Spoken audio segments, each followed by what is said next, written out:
তো আমাকে 4 বছরটা মনে হয় টিকবো না। সকালবেলা ওঠে দেখি শ্বাসকষ্ট, দুধ পান এসছে।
খুব চেষ্টা করলাম।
খুব অস্থির বানছে,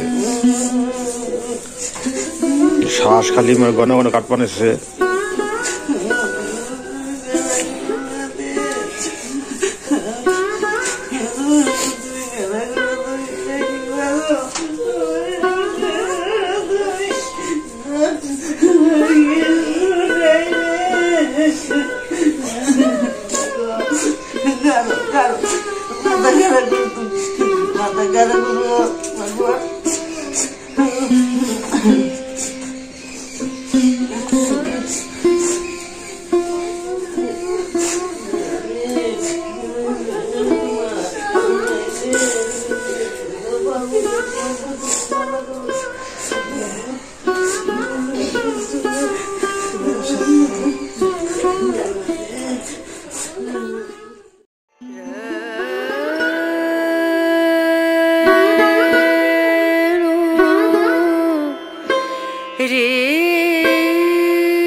রে।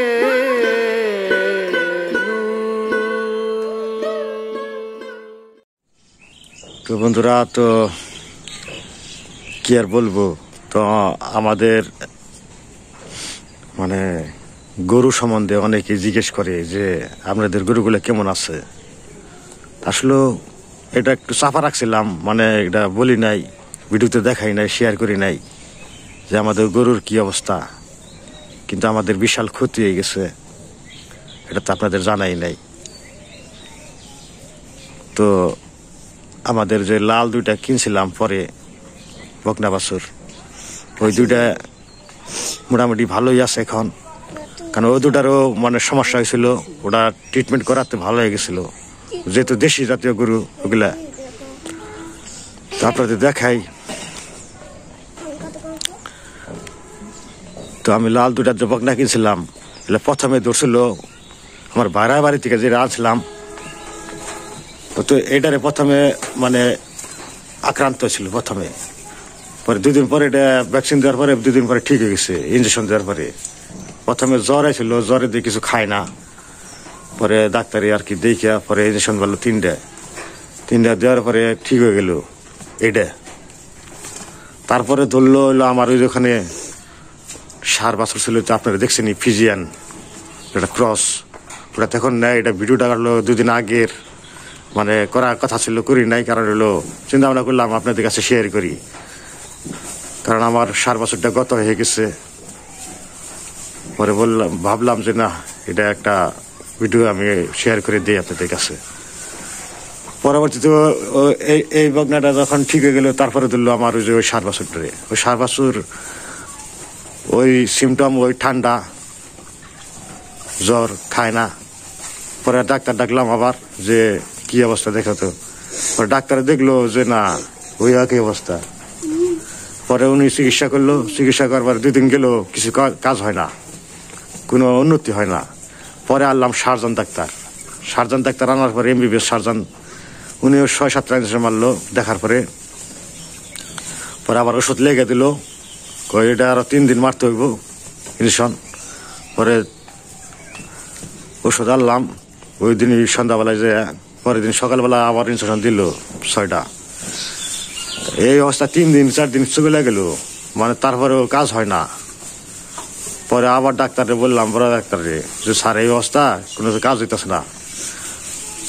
পরে তখন শুক্রবার দিন ছিল, তো ডাক্তার আর কি একটু নামাজ পড়ার জন্য মানে কইছে, আমি 1টার দিকে নামাজ পড়ে তারপর আসতেছি। তো নামাজ পড়ার আগেই আমার সার বাছুরটা হঠাৎ করে একটা ঠাস হয়ে পড়ে তাহলে মারা গেল।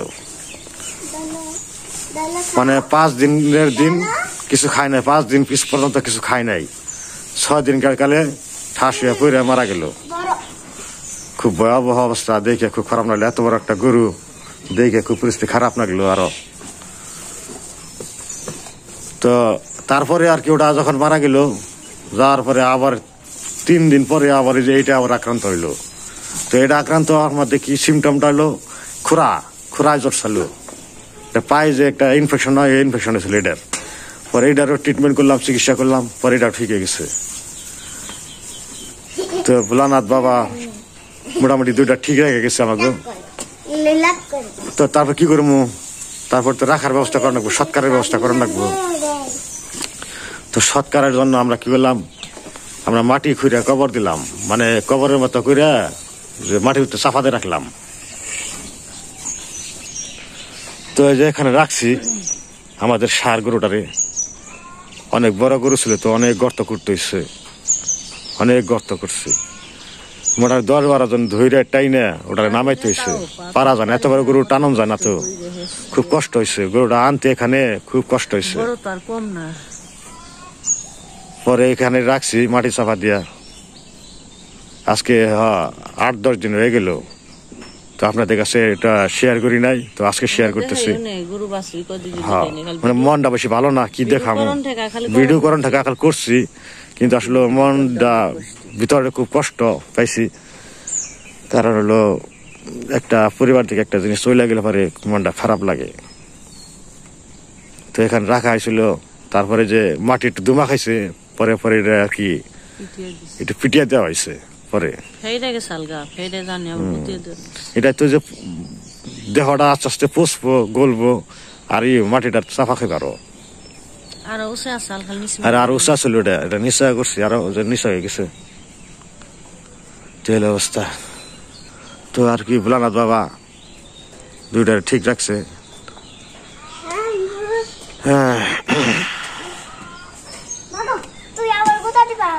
আসলে ওটা গরু বাছুর পাললে টেনশন করতো এত টাকার জিনিস একটা চলে গেলে মনটা ভালো লাগে না সব দিতে খারাপ লাগে তো আসলে সবারই মনটা খারাপ আমাগো এই জন্য আপনাদের কাছে এতটুকু বলি নাই বললাম যে বইলাই দেই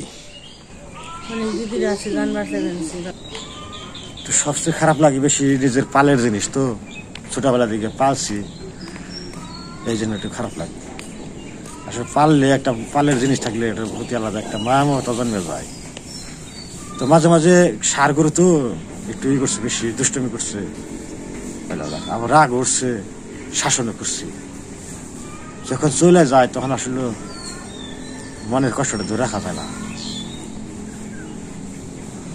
সব মিলিয়ে আসলে সংসার করতে গেলে গরু বাছুর সব মিলিয়ে চলন লাগে তাছাড়া তো সংসার পরিপূর্ণ হয় না তো যা কিছু করার নাই ভালো মন্দ নিয়ে এই সংসার মানুষ যখন আমরা গরু ছাগল তো একটা প্রাণী আত্মাধারী রক্ত মাংসে করা তো জন্ম মৃত্যু সবকিছুই আছে এটাই নিয়ে আর কি চিন্তা ভাবনা করে সাবরিতে রয়েছে তাছাড়া তার সান্ত্বনা দেওয়ার মতো কিছু নাই তো আজকে এই পর্যন্ত আর কি বলবো আপনারাও একটু আমাদের জন্য দোয়া আশীর্বাদ করবেন যাতে আমরা সবাই ভালো থাকি সবাই যেন ভালো থাকি এটাই আমার ওই দুইটা আম্বু যেন ভালো থাকে